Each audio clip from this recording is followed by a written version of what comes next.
All right, hello YouTubians, how's it going? Um, so this is take two.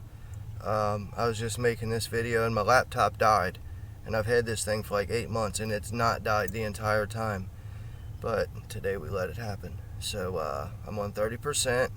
This video is called The Mark of the Beast, right? We ready for the Mark of the Beast? Let's do it. So we're going to talk about the Mark of the Beast and maybe some Babylon too, right? One thing, right? When you're reading the Bible, one thing that helps to understand the verse is to look at different translations, right? If you're reading the King James Version, why? Why have all that funny language in there? Just find one that speaks clearly, right? And read that as your main, and then have different, like the internet, Google a bunch of different versions and look at the different words. It'll be small changes, like the one I pointed out yesterday. One verse or one translation said the city shall not fall. The other translation said the woman shall not fall. Okay, they're different translations. It helps, right? But I use my Bible when I do these because my Bible says in the beginning, translated from the original languages with critical use of all ancient sources, right? That's crucial to me. So the verse we're going to talk about here is the mark of the beast, and it forced all men, small and great, rich and poor, to accept a stamped image on their right hand or their forehead. Okay? Now, the reason I use mine is because my Bible says it doesn't say a mark. Mine says a stamped image, right? And that changes the context of the entire verse, right? A stamp and image have the exact same definition, okay? Impress a pattern or mark, especially an official one, official, what's official, on a surface object or document, using an engraved or inked block or die or other instrument, right? It means to take an image and put it on another surface. That's what stamps and images are. Now, stamp and image have a common definition, right? They're basically the same thing. And both of these definitions here, they're about paperwork, right? Stamp certified paperwork. Social Security number, birth certificate. Where does that come from? Where does it go? What's it mean? So these are both about documents, Roman government, the beast system, code, statutes, mandates, right? That's what the beast runs with. So hand and forehead, right, means your work. Your hand is your work, and your forehead is what you think about, the center of attention, the forefront of your mind, right? Right hand is what you do in the open. Left hand is what you hide. And you can look at every example through the Bible. That's what that means. Go look. It's not a literal stamp on your hand, right? You do the work of the system, and your attention, your servitude is on those statutes, mandates, regulations, ordinances, those codes, right? That's the mark of the beast. You do the works of the system and your attention is on the system. Now, a good example of this, okay? A mandate was issued, right? And the mandate says you have to wear a mask, okay? God didn't say that. God said he breathed into you and gave you life. So your breath is life, all right? It's life, period. If you don't breathe, you die. You don't breathe, you ain't living. So people put their mask on, right? And they surrender their breath, their life, their spirit to this beast, right? And you go in the store without a mask and you see these mask wearing people and they say, why don't you have a mask on? Why don't you serve this beast with us? Right? They don't even know it. And because of that, right, they will refuse to sell you food, whatever you're in the store to buy. You won't get it because you don't have the mark. That means you serve the beast, right? A mark is something that tells you something else, right? If you have a mark on your hand that you got when you left a nightclub for a little bit, right? That means that you're in the nightclub. If you have a face mask on, that means you obey the government. Period. Non-debatable. So,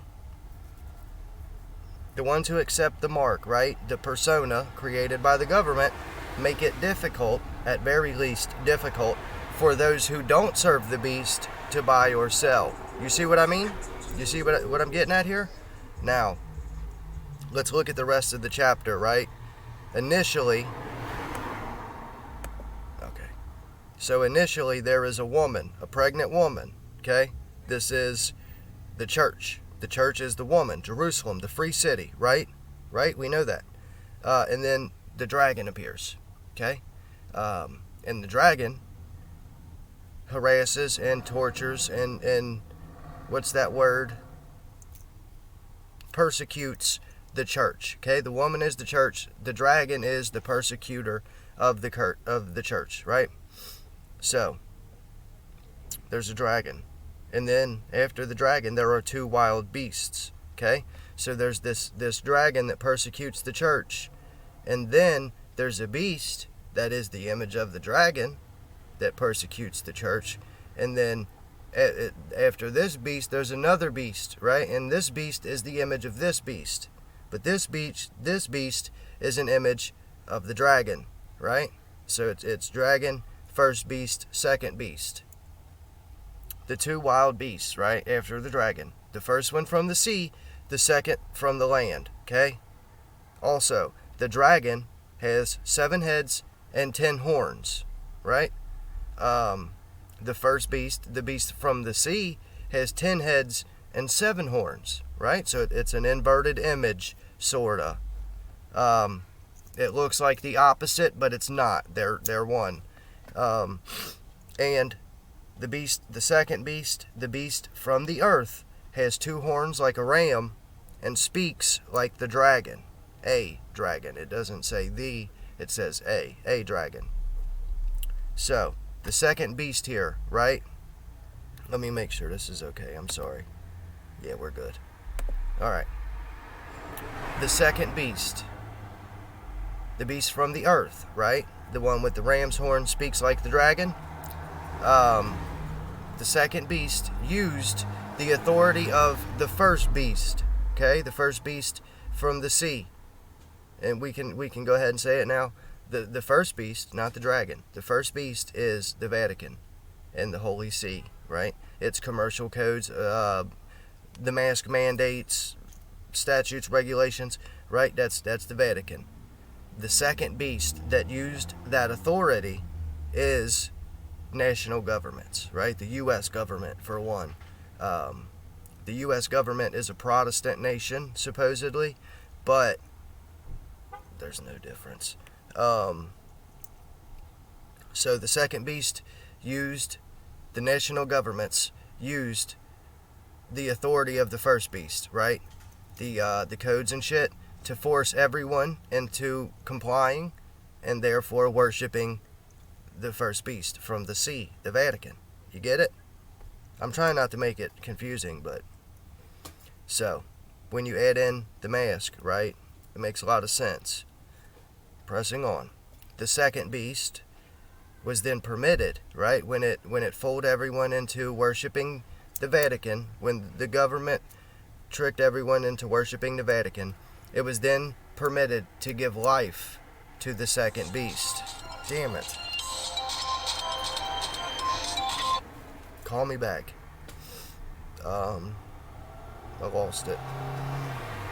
Anyway, the second beast was able to give life to the first beast, right? To promote its interests by making the world and its inhabitants worship the first beast, okay? So, the second beast used a system of codes to force everyone to comply with the first beast, and therefore give life to the first beast. So, this image, right, it had the power of speech. The image of the second beast, right? The image of the first beast. Gave it the power of speech and put to death anyone who didn't worship it. Okay? So, the Vatican, the Pope, speaks for your national government, and if you don't worship the Pope and the papacy, your government will put you to death. That's literally what's coming, if you can't see that. This is my stop. And finally, right, it ends with this gem. A certain wisdom is needed here. With a little ingenuity, anyone can calculate the number of the beast. Anyone. For it is a number that stands for a certain man. That man's number is 666. Not numbers, right? It's typed out in letters. There's a difference. So let's define certain. It's a certain man. The legal definition of certain, capable of being identified or made known. It's obvious. It's obvious when you relax, right? When you're all tense and overworked and overthinking, you can't figure anything out. So, the mark of the beast is willingness to serve these codes, right? When you think about, like, everybody right now, they're doing the work of the system. All they think about is elections and political shit and the beast system. It's all they do, right? That's the mark. I'm not sure they'll come out of it. For real, like, it really makes me sad to think that those people are going to be stuck in overactive reptile brain until they die. They've sealed their fate for eternity, so to speak. Now, let's take a look at a different part of Revelation. This is chapter 13, verse 11. The second half of the verse. The whole verse says, "And this beast exercised all the authority of the first beast, and caused the earth and those who dwell in it to worship the first beast." Okay? It caused the earth and those people to worship the first beast. Deceived. Whose mortal wound had been healed. So the first beast got a mortal wound, right? And then the second beast came along, and then the second beast healed the first beast, right? Let's see what mortal wound is, right?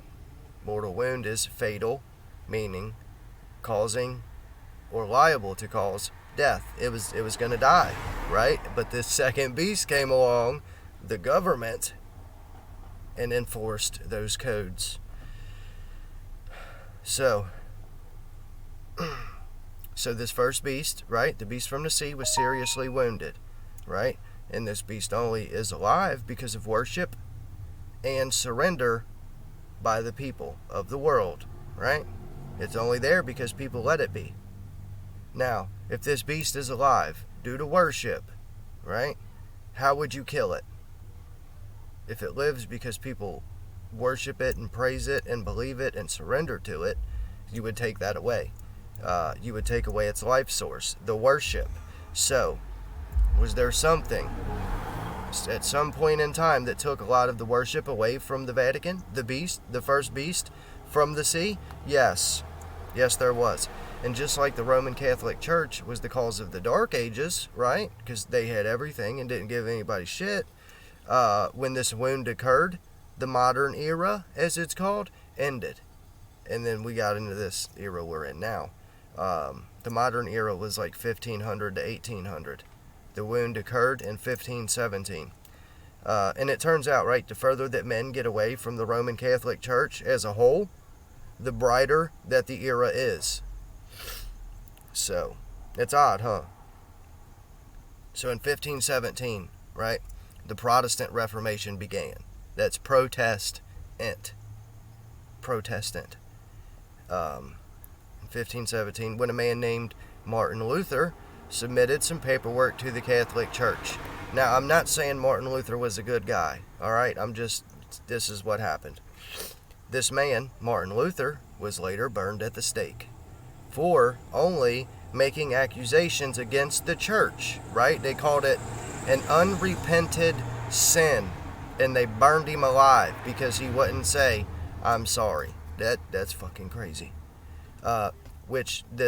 What happened is definitely evidence against them being any type of just, as in justice, right? That's not justice.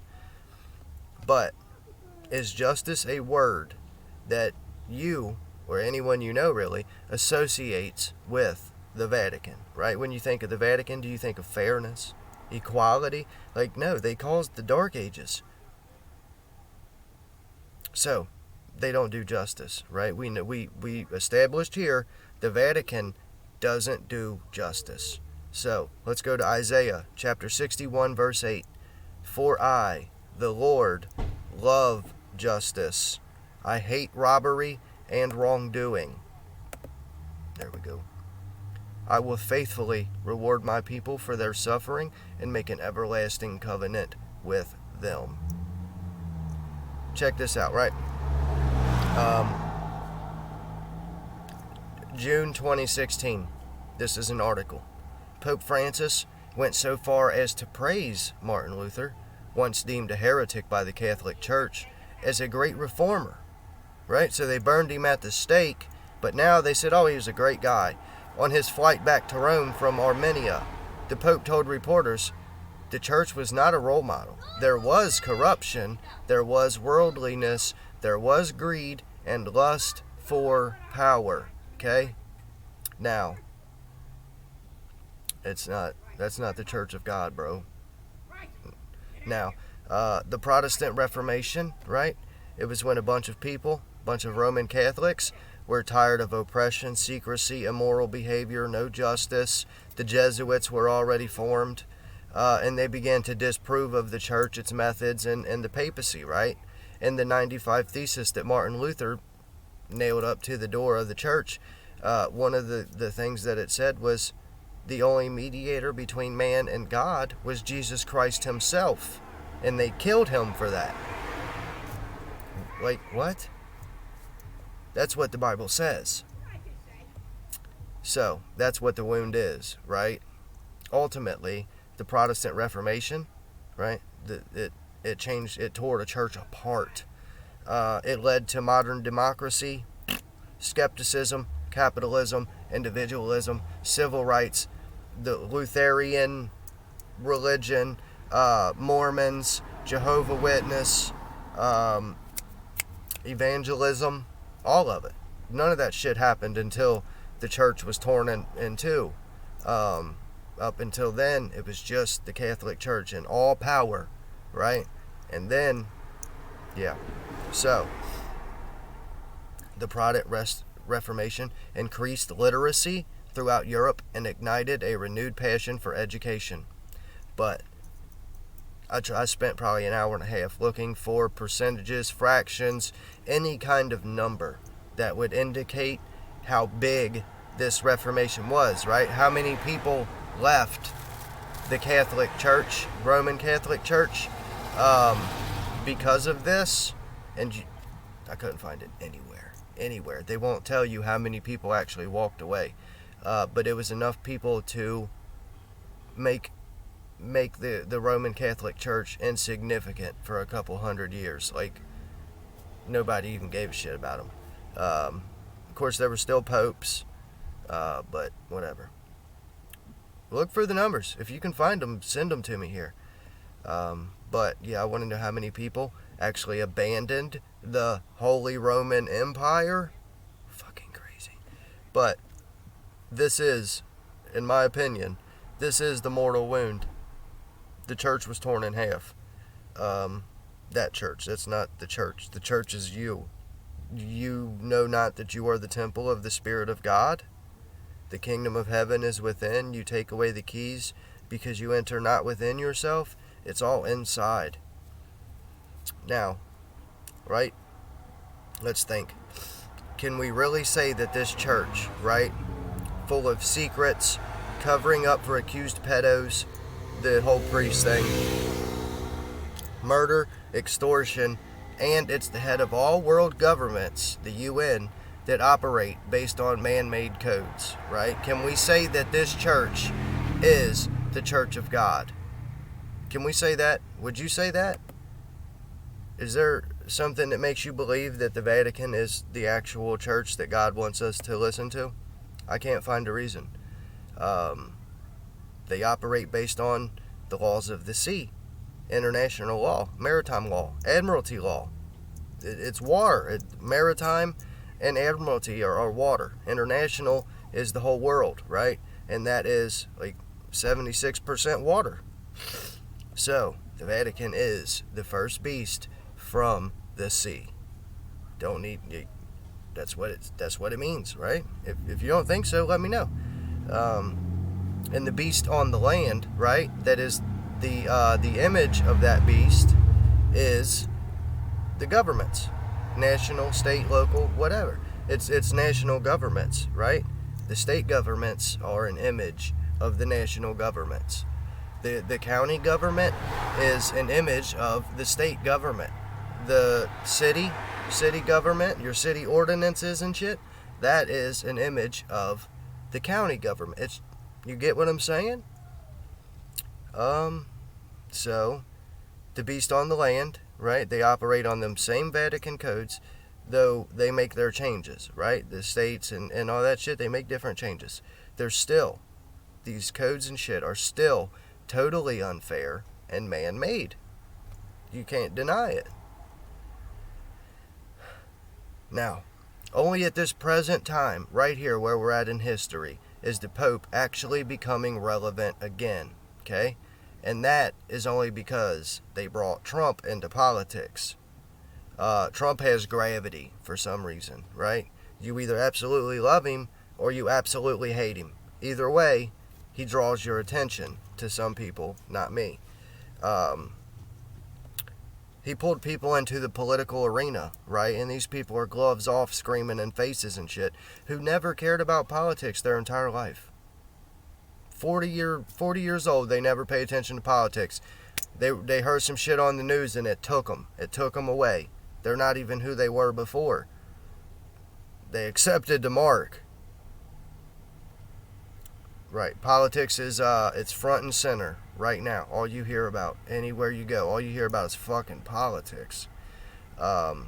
So what they did is, at this time when politics is super important, they brought the Pope in, right? And now the attention is also on the Pope, right? When Trump gets enough attention, he sends it to the Pope. And if you want, right, go look at the Secretary of State, Mike Pompeo, right? He literally just did a little, he just did some speaking on religious freedoms and shit. Go watch it. It's hilarious. It's the second beast giving power to the first. Alright. The beast is all these beasts are only able to exist because people consent, and they only get that when people are ignorant, right, and unaware. That's why they kept everything in secret in the Middle Ages, right, the Dark Ages. They didn't tell anybody shit. They kept everybody dumb, and everybody just kept giving their praise to the church. And they still do it now, right? The only difference is now they gave people entertainment and technology, which neither one should be called progress, because it's not. Entertainment to take their minds off their misery, right? That's what it is. Sadly, it won't be long, right, until the world governments, which represent the people, because the people submit to it, right? So the world government submits to the Vatican, and then the people submit to the Vatican. You get it? But that's okay, right? We're going to go into the Dark Ages again, for sure. Now they have AI and shit, so I'm not sure if we'll ever come out. But hard times, right, create amazing men, right? Every struggle that you endure in life is a mountain that you climbed. And when you climb over that mountain, when you get through the hardship, you're that much stronger, right? So thank God for your hardships. Also, if you sit around, right, you sit around on your phone all day, every day for 40 years and you have it easy your whole life, you'll be defeated. As soon as a difficult problem comes up, you won't know what to do and you'll be defeated. The Dark Ages gave us the most brilliant men who ever lived. Isaac Newton and all of them. And the world, right? The world that Isaac Newton and all the founding fathers, the world that they gave us, created these sissies, right? And now these sissies created a very hard world. It's a cycle. Shit, what was I gonna say? I don't remember. Let's just move on. Oh wait, yeah, I do. So I made a video, right, talking about the founding fathers, and a video that I'm working on, right, is proving that the founding fathers, they fled this beast. They were running from the church, right? The statutes, ordinances, international law. That's what they were running from. And the other day, right? So we know religious freedom, right? Because you're only allowed to worship the Pope and the Catholic Church. The one I came across the other day was there was 52 printing presses available in the whole world, right? And then the Crown and the Pope, they moved in to regulate it, right? Which, regulations, it's the beast. And there was only 27 people that were actually allowed to use the printing press, and there were 52 printing presses, right? It's terrible. You don't have the right to tell somebody what they can print. Anyway, I'm going to use that information in that video. This is what America was founded on. America is a Protestant nation. The founding fathers were fleeing the Vatican, right? But they got us. Anyway, they still here. They still got us. The founding fathers would be so disappointed. And of course, this isn't something I can prove just yet, but it's really likely. So the beast from the sea is the Vatican, right? It was wounded by the sword.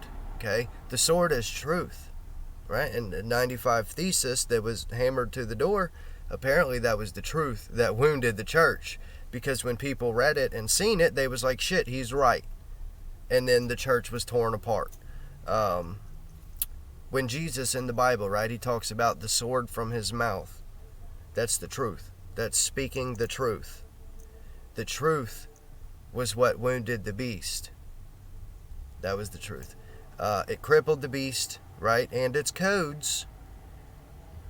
But the second beast, right, the world governments, they operate under these same codes. They don't tell you, though. They tell you that we have a constitution. We don't. There's 2 Vaticans, there's 2 constitutions, there's 2 governments. We operate under codes, bro. And those codes are the Vatican. So when you obey the codes and the mandates, you're serving the beast that was crippled. You're healing the beast. The second beast, the world governments, enforced the codes for the Vatican, essentially, and thus people obeyed and therefore worshipped the Pope. The laws you obey, right, determine who your master is. Obeying these codes and mandates and statutes and shit, regulations and ordinances, those are for dead entities. So if you're obeying those, you're dead. It's in Latin, bro. It's the language of the dead. That's what this shit's written in. The laws you obey determine who your master is. If you obey these mandates and statutes and such, you give life to the beast, right? But it was wounded in the Reformation, but healed by national governments, right? The point that I want to make, right, is the mark of the beast. It is not a vaccine or an RFID chip. Like I heard someone say, you know that when they give you a vaccine, you have a little hole, a little mark on your arm. And I was like, no, I don't do that. Ain't no fucking way you're gonna give me a shot of that shit. I've seen what's in them. I'm good. But no. But he really thought the little bruise that you get when you get a vaccine, they put a Band-Aid on it. That's the mark of the beast. Like, dude, you cannot be serious. But it's not a vaccine or an RFID chip. And here's why, right? Even though both of those things are immoral as fudge, they can be removed, right? Your body processes vaccines. It takes a really long time for your body to process mercury, which is why they give you a shot as soon as you're born. They give you a shot with mercury in it, and then rather than growing and learning and that shit, your body has to spend all its spare time processing this mercury and disposing of it. But the vaccine your body processes and discards, right? And the RFID chip, right? Let's say you put it on your hand and then you cut your hand off. You don't have that chip anymore. It's gone. The mark of the beast is servitude to these codes, the codes of death. Another angle, let's give it another angle. So, when you're born, right, you are birthed, as in a ship is birthed. Citizenship, you are birthed. And you get your date of birth. You get a social security number and a birth certificate. And when you get those, right, that makes you property. That's a receipt, essentially. The Vatican owns you from the day that you're born. You're born dead, right? We all know that. You're born dead. They own your soul, right? And we know that soul is mostly equated with work, right? When you pour out your soul, your time into your work, right? It can last forever, right? So, but they own you, right? They own your soul, and you're born into these codes and shit, and no matter what happens, right, you will be paying them for your work, right? Your work and soul.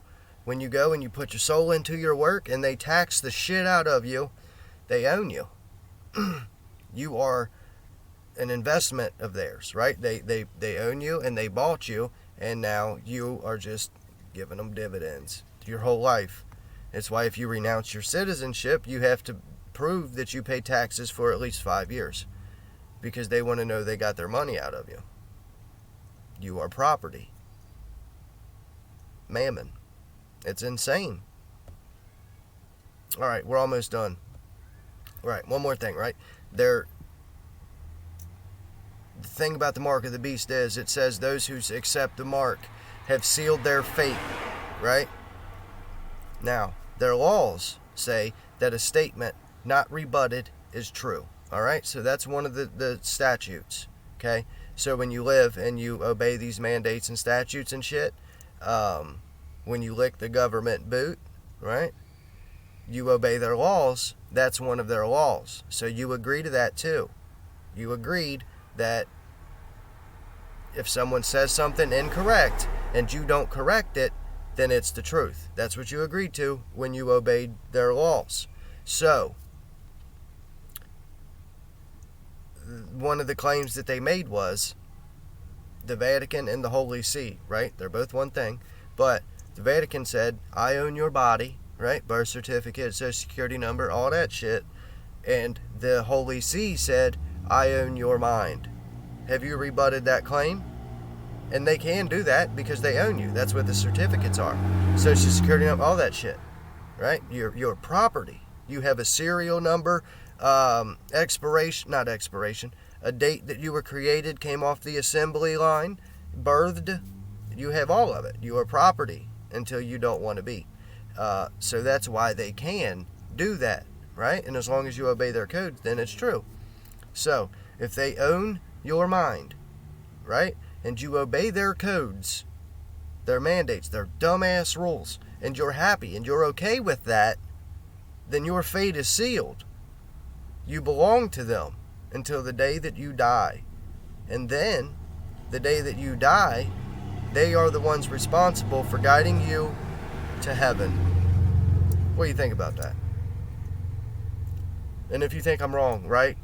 Because I've read all this. This is it. Find some literature or whatever and present it to me, but you'll never find any, because this is the fucking truth. They own you from the day that you're born to the day that you die, and then when you die, they still own your soul. You're born dead, bro. You have to escape this. Come out of this shit. This is Babylon. So, that is the mark of the beast. But you need to only rebut those claims out loud.